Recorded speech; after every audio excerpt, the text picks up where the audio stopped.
भी चाहिए थी क्यों हमने उनसे खुशी।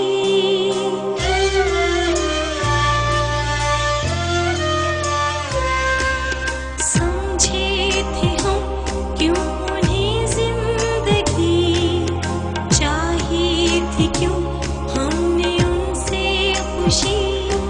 किसी की नहीं ये थे अपनी ही भूल निकले वो कागज के फूल।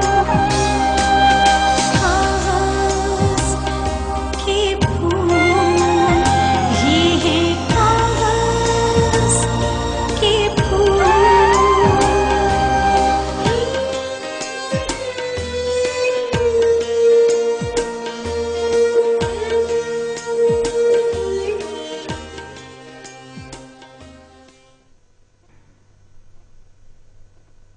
लेकिन मुझे यूं लगता है जैसे ये कल की बात है।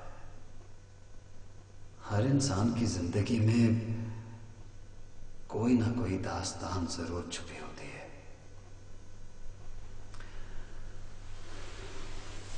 ये मेरी दास्तान है, कागज के फूल।